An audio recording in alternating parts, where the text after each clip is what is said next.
A partir de agora, mais um episódio do nosso canal do YouTube, Tarciso Manso Convida. Hoje um tema absolutamente importante. É o espectro do transtorno autista. É um tema que tem movimentado toda a sociedade, não só em Orlândia, mas também no Brasil e pelo mundo afora. Grandes avanços têm sido verificados, mas tem muita coisa a ser feita. E é pensando nisso que nós trazemos o tema aqui para Orlândia. Serão as nossas entrevistadas, a fonoaudióloga Camila Melo Cavazzini e a mãe de um que tem o espectro autista do garoto, né, do João Gabriel. A mamãe Janaína Martins também aqui está presente. Primeiro, eu gostaria de fazer o agradecimento por você estar aqui, trazendo, e na verdade, no caso da Camila, ela desenvolve dentro da clínica que ela tem com outras profissionais também, que é especificamente a clínica AFA Desenvolvimento Infantil. O seu foco hoje é justamente no trabalho infantil. Isso. Boa noite a todos. Obrigada pelo convite. A gente está muito feliz com esse espaço, né? É bem importante para nós. Há 15 anos eu atuo dentro da fonoaudiologia.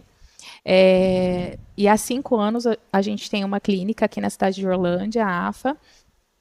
Essa clínica hoje ela trabalha com desenvolvimento infantil de uma forma geral. Nós não trabalhamos apenas com criança com transtorno do espectro autista, mas acaba que, pela demanda, é um grande público da nossa clínica, né? E há 15 anos, quando eu me formei, eu trabalhava com todas as áreas que a fono atua.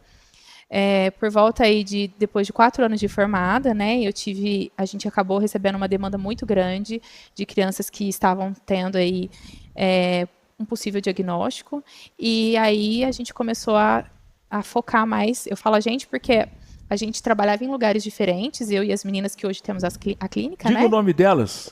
A Marinelli, que é a psicóloga, que é uma das minhas sócias, e a Ana Gabriela, que é a terapeuta ocupacional. O endereço da clínica? É na Rua 3, 1413, ali na Gruta, no início da Gruta, ali perto do Colégio Logos. Agora você atua também em Ribeirão Preto, faz atendimento em Ribeirão. Isso.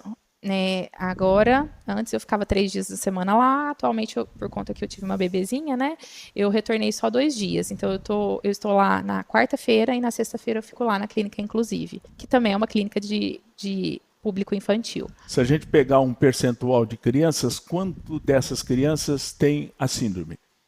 O transtorno, Tarcísio, de 10 crianças que eu atendo, 8 têm o transtorno. Isso é expressivo, né? Bastante expressivo. É bem expressivo. É que, na verdade, também você é uma especialista no atendimento com essas crianças que têm espectro, né? Sim, então, ao longo desses anos, né, 15 anos no total de formada, mas há praticamente aí 11 eu venho me especializando, né, em tudo que envolve o desenvolvimento infantil. Porque, assim, né, para a gente trabalhar com o transtorno, a gente precisa entender sobre o desenvolvimento, né? Eu não consigo ser uma especialista no transtorno especificamente sem pensar na infância, no nascimento, no desenvolvimento desse bebê, dessa criança, para poder olhar e fazer, de fato, uma avaliação e ter um olhar mais específico, né? Você é nascida aqui em Orlândia, né, Camila? Nasci no Poranga. No Poranga. Família Melo, tradicional. Isso, também no Poranga. Quanto tempo você reside aqui em Orlândia? Tenho 40, 38. 38, né? Então é mais orlandina que no poranguense. Isso. Seja bem-vindo, cidadã orlandina. Obrigada. E vamos falar, enquanto apresentamos naturalmente a Camila, que de uma certa forma já é bastante conhecida, é uma alegria muito grande recebê-la aqui, Janaína. Obrigada. Janaína tem 38 anos de idade, tem 2 filhos, já é mamãe de uma, não mais adolescente. Não, de uma jovem. De uma jovem de 20 anos de idade. Já está até formada, a Lívia, sua filha, é isso? Não, ela faz faculdade, faz pedagogia lá em Rio Claro, na Unesp. E está querendo aí continuar, ficar dando aula ou entrar no mestrado, né? Para dar aula já para a faculdade. Além da Lívia, você tem o João Gabriel, que tem o espectro. Tem 3 anos de idade. Isso. Conte para nós, você está em Orlândia há há pouco menos de 2 anos. Explique Isso. direitinho onde é que você nasceu e por que você hoje reside aqui em Orlândia. Ixi. É porque eu sou meio, como que fala, nômade, né? Eu ando pra caramba. Então, encurta o Vou trajeto. vou encurtar. Eu sou nascida em Goiânia, mas eu Ai, fui criada, Goiânia. isso, eu fui criada em Campinas, né? E aí eu casei em Campinas, sou casada em Campinas, meu marido é de Campinas, e aí ele trabalhava muito no Rio de Janeiro e numa cidade chamada Campos do Goytacazes, ali no Porto, né? Ele fazia projetos para acessórios da máquina de retirar petróleo, ele fazia esses projetos. E aí, essa ida e vinda ficou muito lá do que aqui. Eu falei, olha, a gente vai ter que fazer uma decisão, vamos todos para Campos? Aí a gente foi a família, né? Todos para Campos, e aí a gente ficou lá durante 4 anos. Aí, nesses 4 anos, eu tive o João lá. E, assim, João é uma bênção na minha vida. Só que ali eu comecei a ver que João não tinha o desenvolvimento igual a Lívia, né? Você tinha um parâmetro de comparação. Eu tive Já esse era mãe? parâmetro, já tive esse parâmetro, né? E assim, olhando para o João, vendo que ele não estava desenvolvendo, e sem uma rede de apoio, né, que é muito importante, Sim. né? Aí eu falei, olha, a gente vai ter que voltar para São Paulo. Quer dizer que a sua volta para o estado de São Paulo foi em função do problema do João Gabriel. Do João. Vocês vejam como a família, de forma especial, a mãe, é que carrega, né, esse problema e tem que, no momento, tomar essa decisão. Sim. Que, pelo visto, foi uma sábia, interessante e importante decisão, né? Foi e doída, né? Porque a gente gostava de lá, mas a gente teve que abrir mão, né? Uma renúncia, né? Pelo filho, né?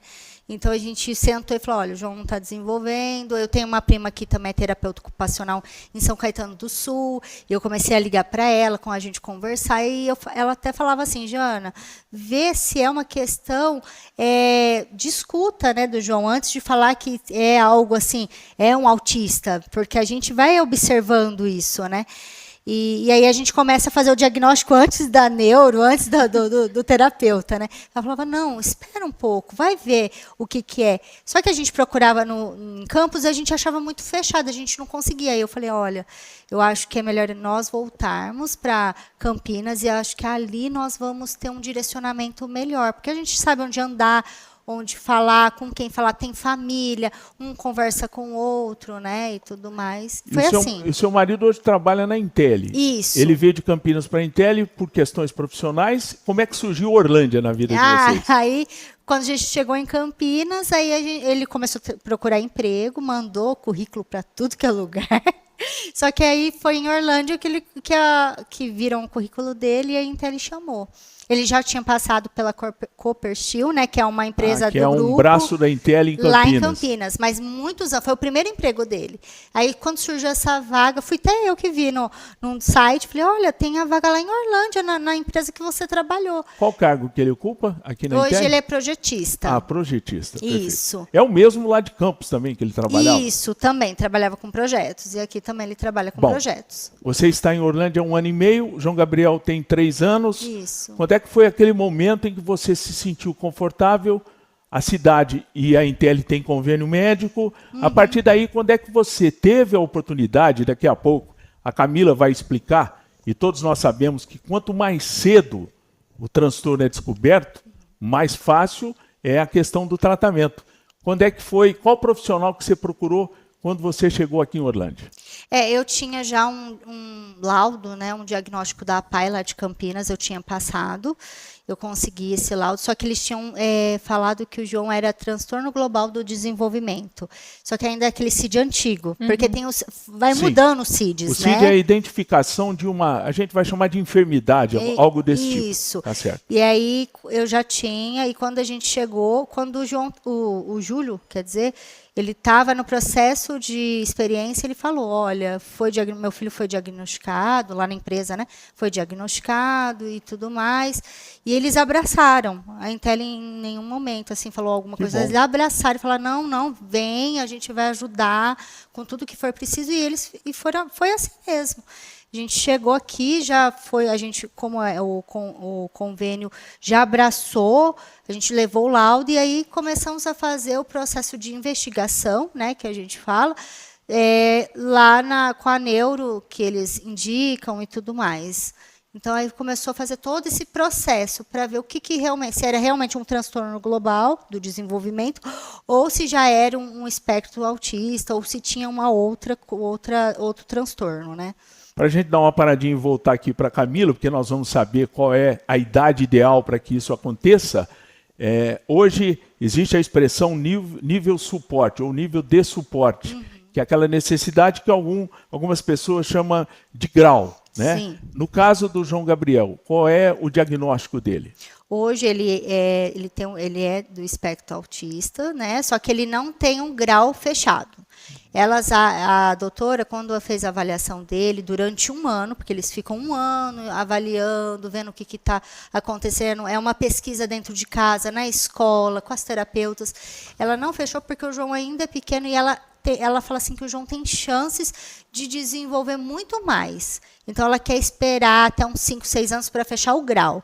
Mas o espectro, ele está dentro do espectro. Mas, de qualquer maneira, as providências terapêuticas, continua, ou qualquer nome que se tenha, vocês já estão adotando. Sim. Enquanto não se tem um diagnóstico, é isso? Sim, e vai continuar. Continuar, independente do nível de suporte, do grau, ele vai continuar. Porque é necessário, né? Camila, vamos fazer um intervalo da situação específica do João Gabriel, que é o filho da Janaína. Então a gente conclui, e aquela pergunta necessária, em que idade é recomendável que já se tenha um diagnóstico?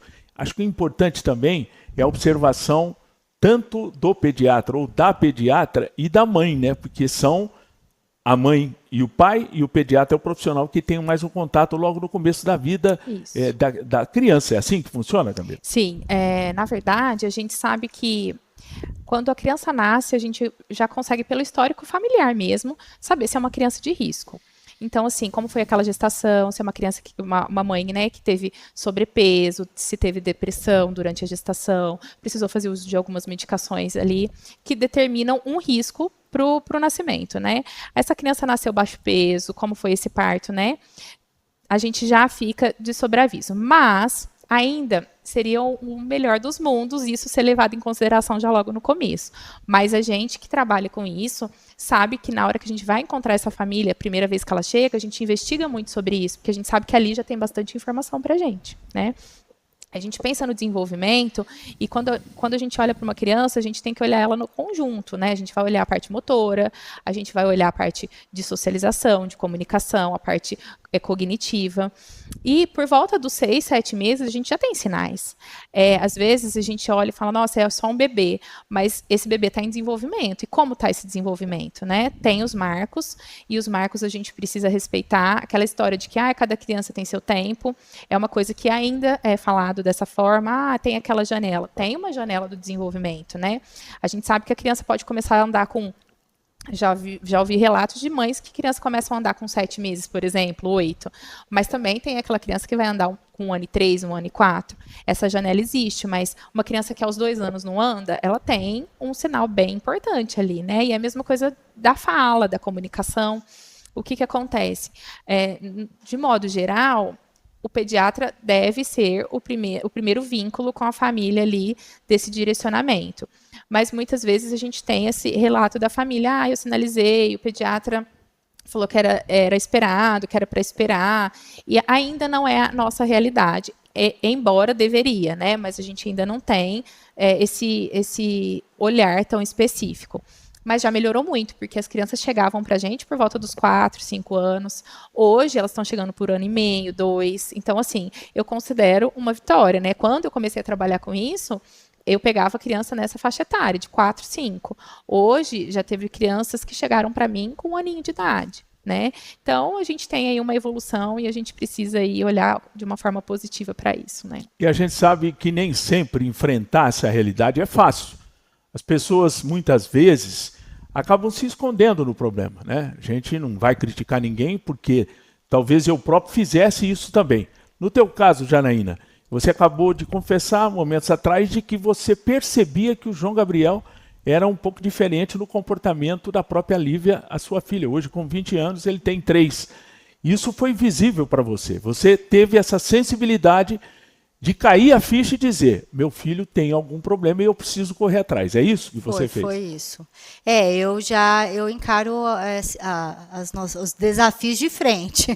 Então eu olhei, eu via, assim, quando houve, assim, com 9 meses, eu via que ele regrediu alguns processos. Então ele batia palminha, ele parou de bater palminha, né? Então ele fazia angu, angu, angu, né? Que é aquela coisa do som, né, da criança, das vocalizações, e eu via que ele tinha parado. Então, aquilo me deu um choque. Eu falei, não, mas tem alguma coisa, assim, errada, né? E foi bem na época do Covid, ele teve Covid também, né? Então, assim, a minha gestação já foi complicada, aí teve o Covid, ele teve Covid com 9 meses, a casa inteira, né? Teve Covid com 9 meses. Então, eu fui vendo que esses processos estavam regredindo e não estava avançando.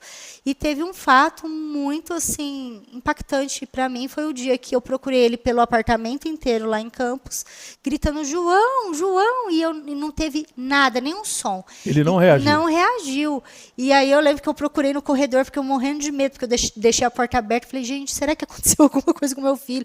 E vai, corre, corre. Quando eu vi, ele estava quietinho no banheiro atrás da porta. E aí foi quando eu falei, filho, quando a mamãe fala, João, João, você faz, e aquilo para ele era como se não estava entendendo, sabe? Ele estava com aquele olhar vago. E esse olhar vago me deixava muito triste. Não tinha aquele olhar vivo, né? Ele não olhava para mim. Então, tudo isso, eu falei, não, ele tem alguma coisa. E eu levava isso para o pediatra. O João não fala, o João não está fazendo a pega. O João, sabe, tudo isso que eu avaliava e olhava, o pediatra simplesmente falava, espera que cada criança tem sua fase. É isso que a gente escuta. E aí, e vocês vejam essa situação, né, Camila? Já saiu o primeiro componente, a fala. Outro componente, sociabilidade, né? A questão e também essa certa apatia. No caso específico, os danos maiores numa criança e numa pessoa que tem o espectro autista, ele vai na sociabilidade, na fala, em qual outro componente? Ele é um transtorno que envolve muito de base comportamental, né? Então, assim, eu trocar uma mensagem com o outro depende muito se eu quero trocar uma mensagem com o outro, né? E isso na criança que tem o transtorno, ela está comprometida. E aí vem a questão do nível de suporte, né? Isso vai estar comprometido de uma forma no nível de suporte 1, nível de suporte 2 de uma forma diferente, no nível de suporte 3 de uma outra forma. O gerenciamento dessa criança vai ser maior quanto maior for o nível de suporte dela. E na questão desse comprometimento, no nível 1, por exemplo, a criança ela pode desenvolver a fala, ela vai desenvolver uma comunicação. É importante, até aproveitando esse gancho, eu vou pedir a você que descreva a característica de cada nível de suporte ou grau, né? Que as pessoas geralmente conhecem mais como grau. Isso. É importante porque, é claro, quando se fala nível de suporte, é justamente quanto maior o nível, maior a necessidade de colocar um suporte para apoiar. Exatamente. Faça para mim essa escala que eu acho didaticamente bastante interessante para a mãe buscar compreender isso, Camila. Sim. Então, ali no nível 1, né, geralmente é um diagnóstico difícil de fazer, porque ele pode ser mesclado ali, ser confundido com outros. Né? Então, a gente pode confundir esse diagnóstico com TDAH, com TDL, com uma apraxia de fala. Dentro do desenvolvimento, a gente tem várias questões ali que pode confundir, quando o nível de suporte,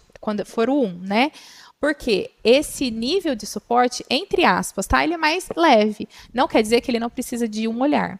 Porque vai estar comprometido, por exemplo, na comunicação, é aquela criança que tem uma dificuldade de interagir com o outro, mas ela ainda consegue. Mas ela tem uma dificuldade de entender duplo sentido, de entender o que a face do outro quer dizer. Porque muitas vezes a gente comunica só de olhar, né? E isso nessa criança, nesse adolescente, vai estar comprometido. E às vezes é uma criança que não é diagnosticada, porque ela é uma criança funcional. Ela desenvolve as habilidades de vida diária, ela se desenvolve ali no brincar, ela vai ter uma rigidez de talvez querer as coisas da forma dela, do jeitinho dela, mas socialmente ela não destoa tanto. Na nossa época, lá atrás, a gente vai pensar nas pessoas que estudaram com a gente sempre vai identificar alguém, que você fala, nossa, ele era o mais quieto da sala, ele não gostava tanto de brincadeiras, ele ficava um pouquinho mais fechadinho. Hoje é uma pessoa que se formou e trabalha mais com a parte de informática, que priorizou, talvez, ali, uma profissão que não exige tanto uma socialização. Geralmente, é o perfil do nível de suporte. É uma regra. Não é uma regra, mas de um modo geral, é essa pessoa. Por exemplo, né, se a gente for citar uma figura pública que tem um nível de suporte 1, recentemente, o Danilo Gentili trouxe que ele foi diagnosticado. Ele não traz apresentador do SBT, é isso. Isso. Ele não traz o nível de suporte dele, mas ele trouxe que ele tem o transtorno, né? E é uma pessoa que lida com a comunicação. Então, assim, não é uma regra, né? Porque, de uma certa forma, ele trabalha com o que deveria ser bem difícil ali para ele nessa questão do suporte, né? Ali no nível 2, a gente já vai ter um comprometimento um pouquinho maior, né? Que vai estar afetado ali principalmente a brincadeira da criança, ela vai estar mais num processo de brincar mais repetitivo, mais seletivo, talvez já envolve mais questões de processamento sensorial, né? No nível 1 também pode acontecer, mas isso já vai estar mais combinado no nível 2 e nível 3. O que é isso? Eu vou ter mais combinações que vão comprometer o desempenho daquela criança funcional, né? Então, eu tenho um impacto nas questões sensoriais, as questões comportamentais também começam a ser mais evidentes, essa questão de crises, né? Porque é uma criança que se desregula quando ela não tem acesso, às vezes, àquilo que ela deseja, ela vai ter uma crise, que às vezes, para a pessoa de fora, ela entende que é uma birra, não está fazendo o que ele quer. Mas ele tem uma rigidez cognitiva que, se não for daquela forma, para ele, desajusta ele, que ele entra ali num processo de crise. E a comunicação também já vai estar mais comprometida, já é uma criança que não vai dar conta de trazer muitos detalhes do que vivenciou, às vezes não desenvolve a oralidade, né? Nesse primeiro momento ali, a gente sabe que vai demorar um pouquinho mais para desenvolver. E aí é onde que a gente já fala também sobre essa questão da porcentagem, né? De acordo com a literatura, de 30% a 35% das crianças que estão dentro do espectro, elas não vão desenvolver uma fala funcional, né? E aí a gente precisa pensar no meio que a gente vai usar para poder acessar essa criança, né?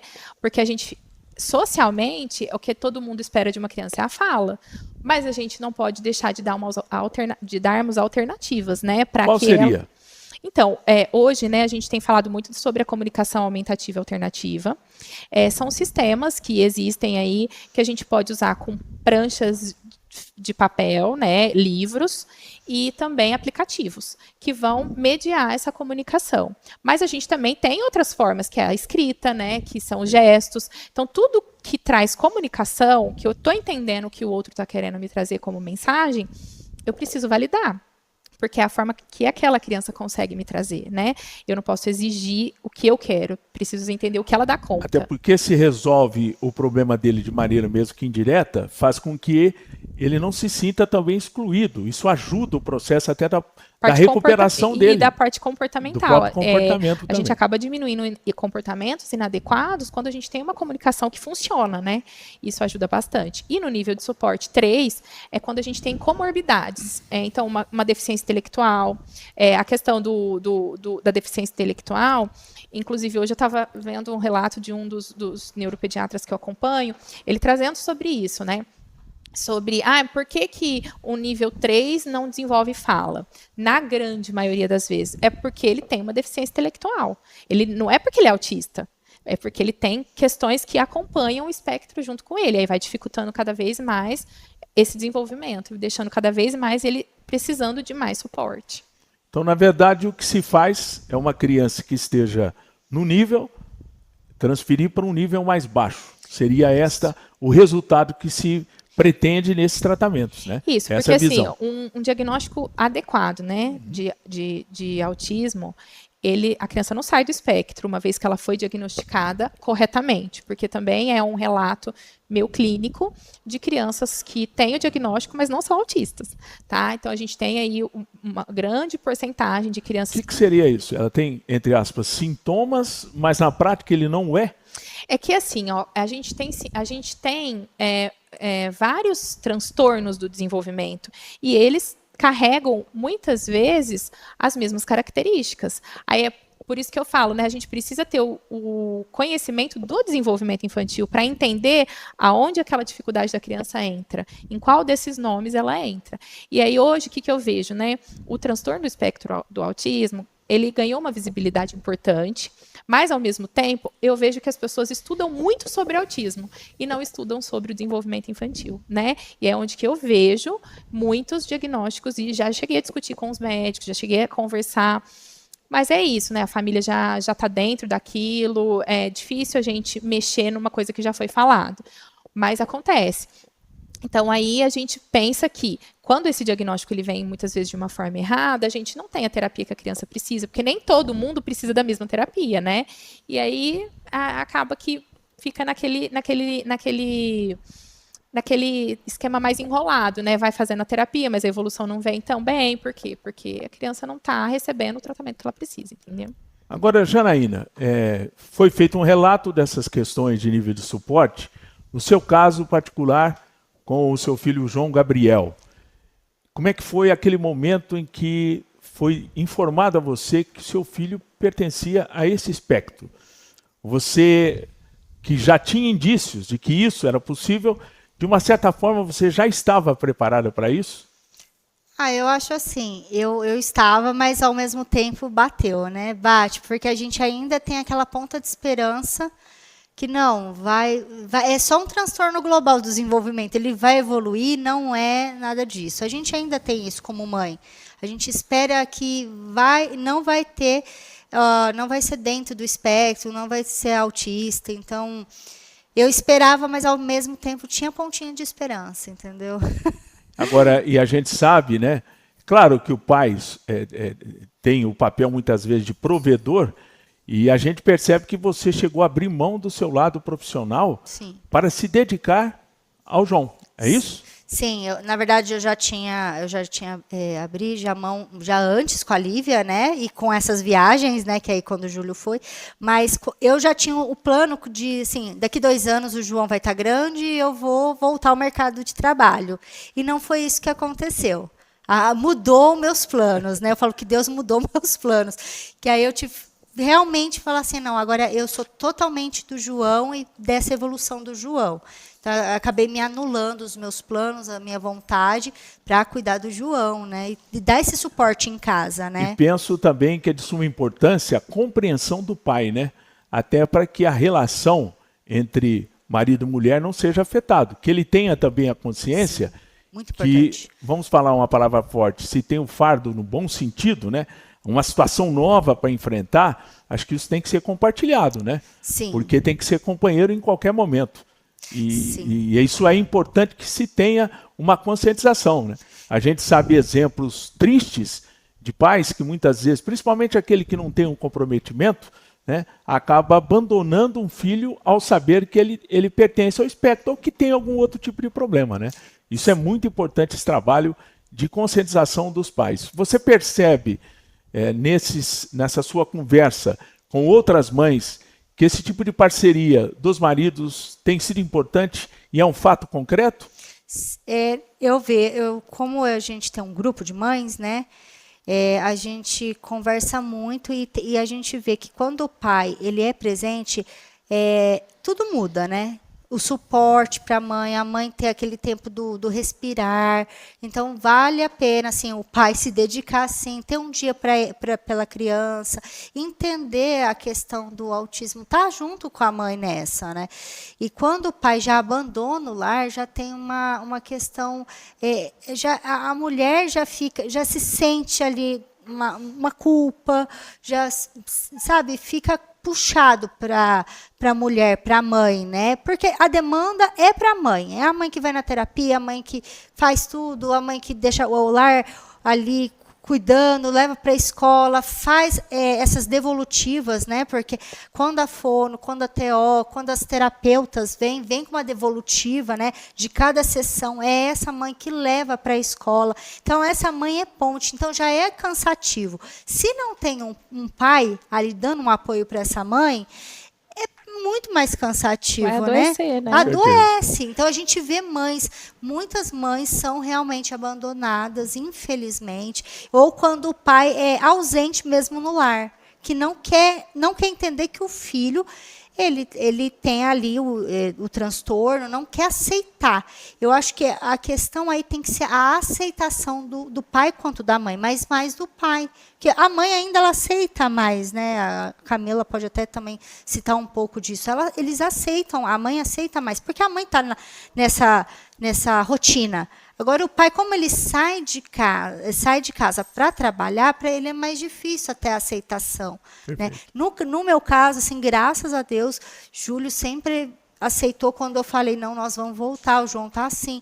Então, ele, em nenhum momento, ele questionou. Agora, tira uma curiosidade. A Lívia, sua filha, tem 20 anos. Isso. Ela não se sente bem enciumada de toda a atenção ficar no João Gabriel? Como é que funciona isso? A Lívia hoje não mora comigo, né? Sim. Mas quando a gente começou a planejar ter o João, a Lívia participou desse planejamento. Foi uma coisa... Na verdade, a Lívia, desde pequena, ela pediu um irmão e eu sempre esquivei. Eu falei, não quero. O irmão não. Como é isso? não quero. Só você, tá tudo bem. Mas aí, conforme a gente foi vendo, estava assim, né? Lívia está crescendo, acho que agora é a hora que ela vai entender. Tem os ciúmes? Tem. Claro que tem. Principalmente quando vem, ela quer atenção total para ela, dos dois, quanto do meu marido, quanto a minha. Mas eu acho que o João foi um elo para a nossa família, porque hoje a Lívia, longe, o meu ninho está meio vazio, né? Mas é nosso grupo de família, ela sempre pergunta o João. E eu acho que até ela se encontrou na profissão dela por causa do João, né? Que profissão que é? Ela faz, né? Ela é pedagoga, né? Vamos falar, futura pedagoga, Sim. né? Faz pedagogia. Mas eu vejo que assim, o João deu esse direcionamento. Porque ela pensou em várias profissões desde pequena. Mas a pedagogia foi algo assim que eu vi que o João trouxe essa firmeza. Não é isso que eu quero. Né, eu gosto disso, eu gosto do ensino, né? Então ela sempre foi muito junto, quando a gente morava em Campos, muito junto com o João, e quando teve essa ruptura, ela continuou. Mas tem os ciúmes? Claro que tem. Tem. Agora, Camila, voltamos agora falando de profissionais que são importantes. Você atua numa parte importante de qualquer pessoa, que é a fala. No caso do papel do pediatra e do neuropediatra, em que momento o neuropediatra é acionado para ser um profissional que é um suporte importante nesse trabalho que envolve vários profissionais? Entendi, vamos lá. Então, quando a gente pensa ali nesse atraso, né, que foi identificado pela mãe, levou para a pediatra, ela pediu ali as avaliações, porque geralmente funciona assim. Quando o pediatra ele já identifica, ele vai pedir as avaliações da fono, da psicóloga e da terapeuta ocupacional. Ali, a gente vai sinalizar, olha, entendemos que é necessária uma avaliação de um neuropediatra. Ele vai ser esse profissional que vai fazer um mapeamento ali com exames, né? Então vai pedir uma ressonância, vai pedir um eletro, vai verificar mesmo se não tem nada no funcionamento ali daquela cabecinha mesmo da criança que justifique toda essa questão que ela está apresentando. Porque o transtorno do espectro autista, ele não é clínico, né? Então, ele é uma avaliação comportamental, das funções comunicativas, do processamento sensorial. A gente vai olhar a criança, a parte motora, enfim, vai olhar a criança, avaliar a criança nesse sentido global dela, mas não aparece numa ressonância, por exemplo, nenhum tipo de alteração. Então, a gente encaminha para esse médico para ele fazer essa avaliação mais completa, né? E direcionar, porque se é uma criança que tem comportamentos agressivos, se é uma criança que tem comportamentos autolesivos, quem vai fazer a medicação e a indicação da medicação é esse médico, né? Então, o neuropediatra, ele é um parceiro muito importante nesse processo de investigação e de acompanhamento. Nem toda criança autista precisa ser medicada, mas eu, particularmente, quando tenho o risco para o transtorno ou para algum tipo de transtorno, né, eu encaminho para fazer essas avaliações e a gente definir que não tem nada que justifique todo esse quadro que a criança apresenta. A curiosidade que as pessoas têm, e você é uma profissional no segmento da fala, é a questão do som estridente para um autista. Uhum. Por que ele atinge tanto o autista? Então, na verdade, não é todo autista que tem essa questão, né? Depende do nível de suporte? Ou depende do perfil sensorial dele. Sensorial. Quem vai fazer essa avaliação e falar mais sobre essa informação para nós seria o terapeuta ocupacional. Porque ele faz essa avaliação e ele vai observar como que é o limiar dessa criança no sentido de sensação, não auditivo, o quanto ela ouve. Porque uma criança ali até os 3 aninhos, é muito difícil a gente fazer uma avaliação objetiva. A gente vai para um exame que chama BERA, né? Que aí geralmente cede essa criança e ele faz essa avaliação e a gente vai ver ali o quanto ela ouve. Mas a sensação de não gostar de um barulho, de uma moto, de um liquidificador, de um secador, enfim, de um grito, isso tudo tem a ver com a parte do processamento sensorial dele. E o processamento sensorial envolve, inclusive, a parte auditiva. E ela vai trazer esse perfil e a gente vai saber se essa criança tem alguma alteração ali que justifica ela não gostar. E aí pode ser também uma questão comportamental. A gente já teve crianças, por exemplo, que a gente acredita ali, pela avaliação da TO, que não tinha questões sensoriais, mas ela se comportava assim porque ela queria fugir de demandas. Então, ela tampava o ouvido, por exemplo, num cenário de um refeitório, mas é porque ela não queria entrar em contato com aquele momento do lanche, porque ela tem uma questão de alimentação, envolve questões relacionadas à seletividade alimentar. Então, realmente é uma avaliação que vai direcionar e justificar o porquê dessa dificuldade auditiva da criança. Aproveitando também o seu conhecimento, né? Pelo menos acompanhe esse tipo de trabalho. Temos TEA, que é o transtorno do próprio autista, e temos também TDAH, que são os hiperativos. Isso, Qual a diferença de um com o outro? Tá, a gente vai pensar que, assim, todos os dois são transtornos, né?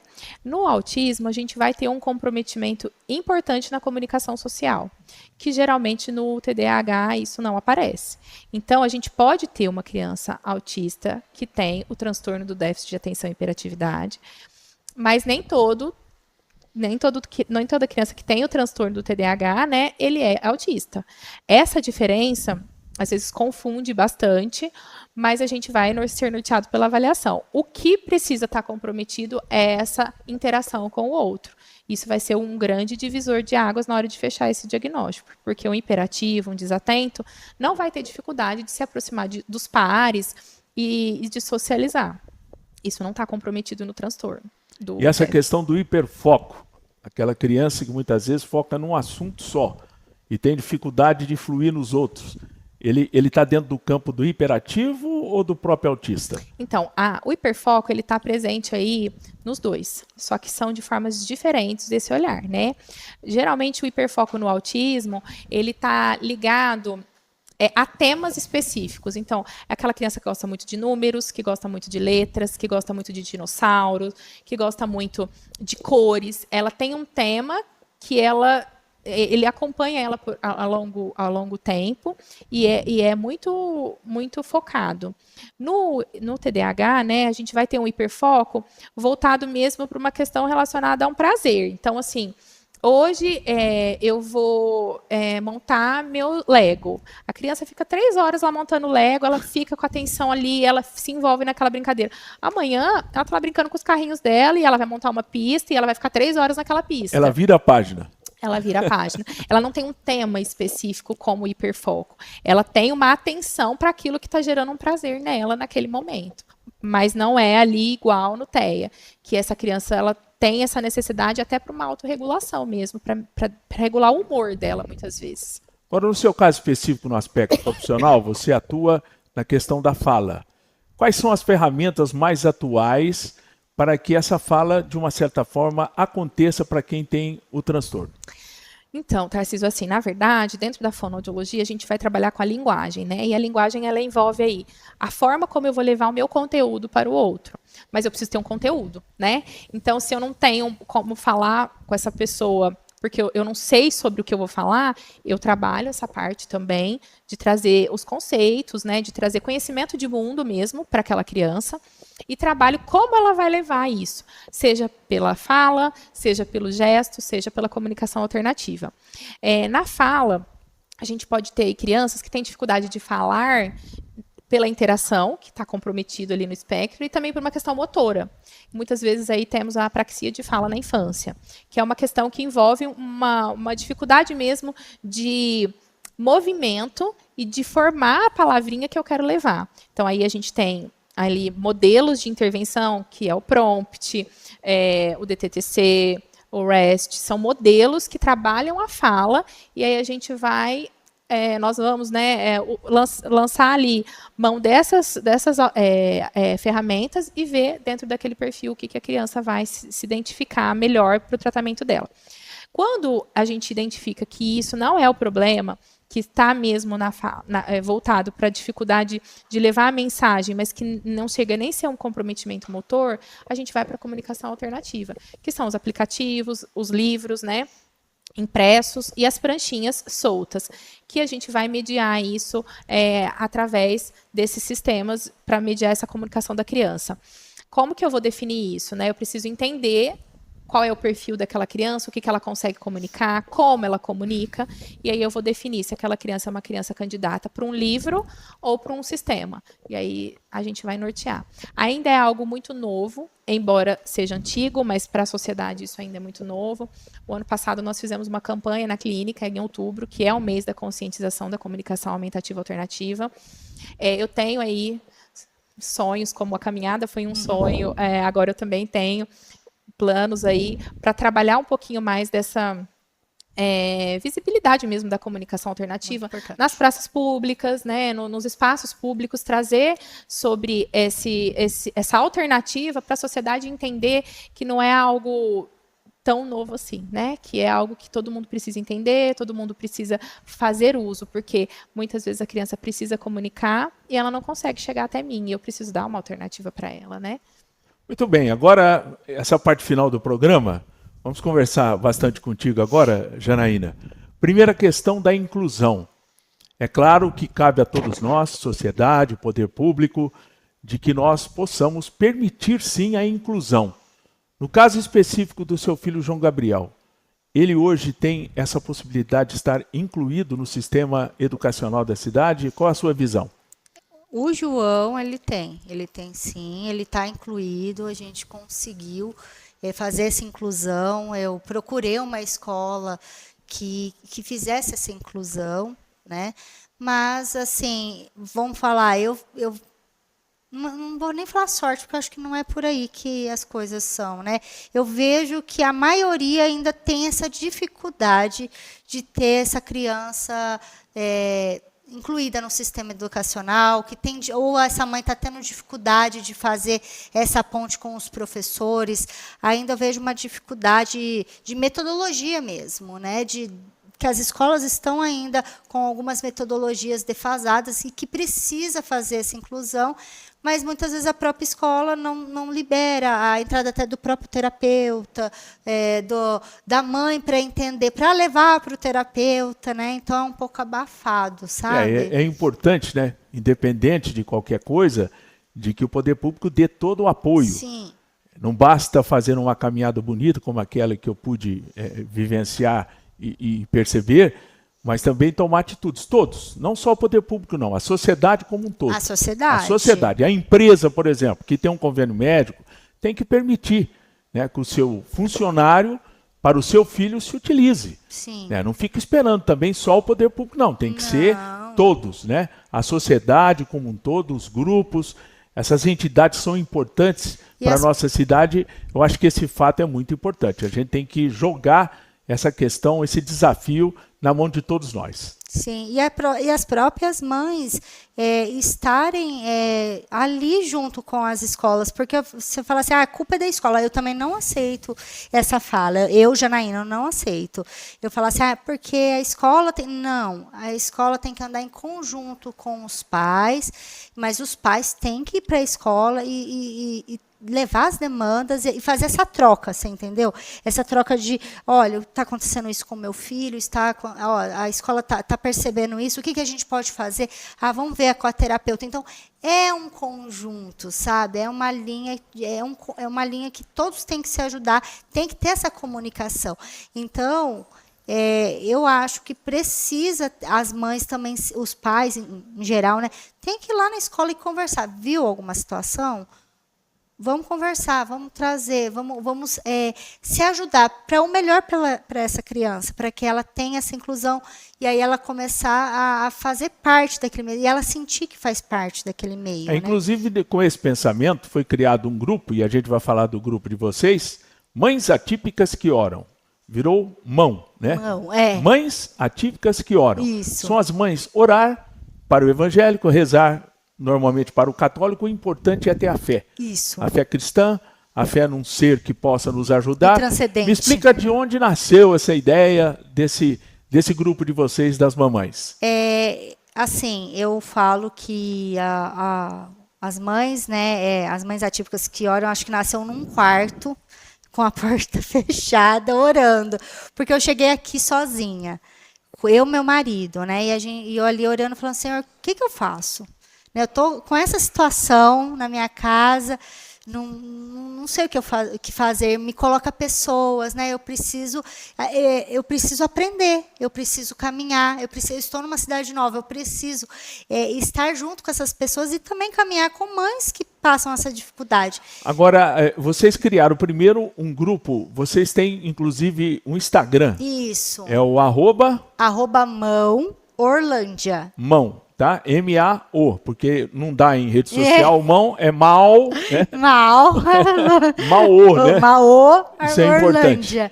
E aí entra no grupo e também para contato, você tem o WhatsApp? Tem um grupo de WhatsApp, a gente hoje tem em torno de 70 meninas que também está no grupo, a gente faz trocas, assim, troca de experiências, aí eu fiz uso desse remédio, não deu certo, o que a gente pode fazer?